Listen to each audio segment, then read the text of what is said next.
Marquett, Devon, Burton, giving you lessons on should you go to college? Well, maybe, maybe not. Buckle up and pay attention in this video. It's going to teach you about if you should go to college, and also if you decide to go to college, how do you engage your college experience in a way that will ensure that you are actually able to get a job after college and make a few bucks, because let's be real, most of you, that's why you're going to college. The first thing we need to get out of the way is that there's been a big change, meaning that when people used to go to college back in the day, there were different rules. The rules have changed. Let me give you a couple rules of what I call the old school. That is the old way of going to college that are no longer true. Rule number 1, show up, shut up, and listen to the expert.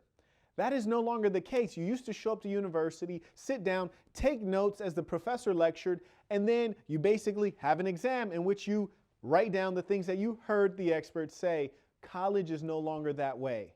They don't care about what you can memorize or what information you can spit back at them. That is one of the old rules. College is no longer like that. Rule number 2, your GPA matters. It used to be a time where once you graduate, you put your GPA on your resume and they say, well, gee, this person's magna cum laude, summa cum laude, and they have a 4.0. Wow, I should hire them. Now, no one really cares about your GPA. They more so care about the actual work products that you've produced during college. If you had an internship that was meaningful, your GPA is less important than, say, what you majored in and things like that. GPA, not as important as you'd think. Rule number 3 that used to be important, where you go to college matters. It doesn't really matter. I know. I went to the University of California, Berkeley, and the Johns Hopkins University. Very prestigious universities, recognized globally. But guess what? If you majored in political science, English, African American studies, things like that, no one really cares where you went to school because they don't care about your degree itself. Where you went to school matters a lot less than what you study. Oh, and my last old school rule, here it is. A degree will give you access to gainful employment, meaning a degree will help you get a good job. Not true. Can't tell you how many people have degrees in English or Chicano studies and they work at the Cheesecake Factory. Next time you go in Foot Locker and you see somebody in that referee shirt, you can be sure they probably have a degree that doesn't matter, like a communications degree.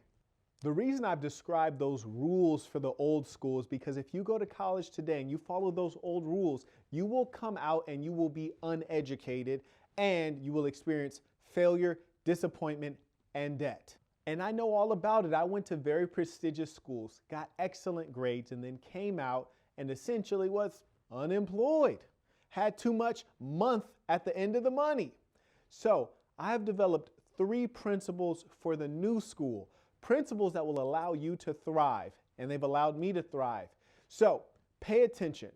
Principle number 1. Principle number 1 is to get started now. In the old days, you used to go to school and get an MBA, a business degree. Now, you just start a business. Why? Because it's easier than ever to get started now. You can start a business today. You can fill out all the paperwork online to submit and form a corporation. You can hire people online. You can do all of the research you need to do from the comfort of your home. So why not get started? And hey, let's be real here. Is an MBA really that good of a degree today? I'd say not so much. Why do I say that? Because I'm an entrepreneur and I've been invited to top business schools to give lectures and I don't even have a business degree. Why did they invite me? Because doing business is more valuable than studying business. So if you're in school, whether you're studying business for a bachelor's or whether you're a freshman, get started now. That's principle number 1. Don't waste time. Principle number 2. If you're not on Google, you do not exist. Meaning that it's all good and well to apply for a job and submit a resume or send your LinkedIn profile. But hey, at the end of the day, your employer is going to Google you. And if nothing comes up on your name, then you pretty much don't exist, you don't matter. Google is the real truth of who you are, meaning it shows the works that you've put out into the world. Do you have articles published? Are there videos of you giving speeches? Are there videos of you interacting, leading workshops, doing things that are meaningful and related to the industry in which you're seeking a job. So Google search is more important than your LinkedIn profile, more important than your resume. Principle number 3 of the new school: if you act like a robot, you get replaced by a robot. Now, we used to think that robots are going to replace cashiers, fast food workers, janitors. Yeah, of course, that's all true. In fact, when I used to have an office in South Korea, when you walk into the McDonald's, there are very few employees.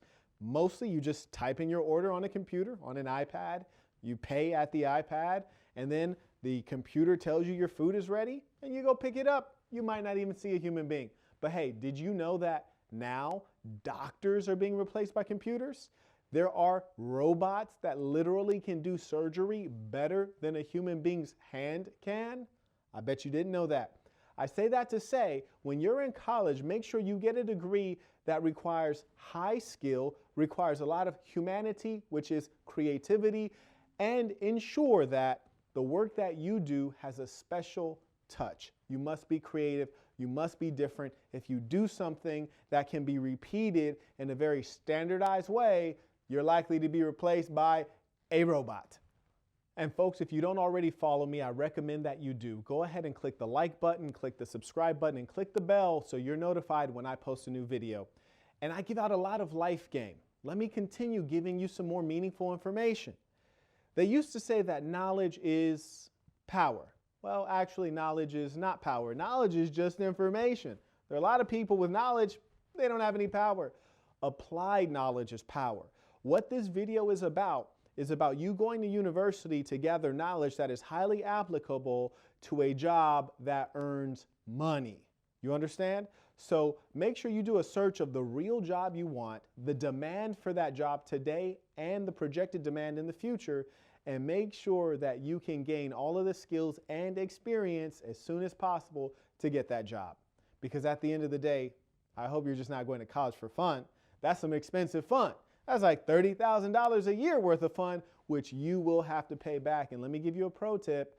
If you file for bankruptcy, you can eradicate credit card debt and all these other kinds of debt, but you can't eradicate student loan debt. So please be thoughtful when you decide to go into university. Importantly, you must understand that a college degree is not a permission slip. A diploma is not a permission slip to get started in the real world, to do business, to achieve. You don't need to wait until you get that piece of paper. Only fools think in that way. Wise people know that if you have the skills and you can deliver, you will be compensated for the value that you bring to the marketplace. In the past, people would say things like, it's all about who you know. Well, today it's all about who knows you, right? Who you know is one thing, but sometimes you know people and they don't know you. You need them to know you. What I mean by that is this.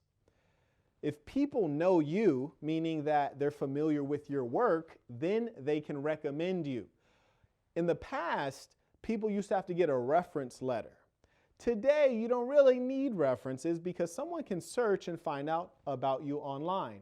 And the reviews that people have written about you online have meaning, particularly because they might be from strangers. So I'd say I'd trust 80 Yelp reviews more than I would trust your mom and your best friend and a professor that you had, all people you handpicked to give you references. I'd much rather the aggregate information gathered from 80 strangers giving their perspective on you, your products and services. It's far more reliable. My people, I give you this knowledge because I really care about your ability to be successful and thrive in this world. My very first job was as a teacher because I wanted to send students from high school into university because I believe that university was the gateway to achieving your dreams. But now I know that creativity and hard work, that is the gateway to achieving your dreams. So I tell you, work hard, be creative, do not let your dreams just be dreams.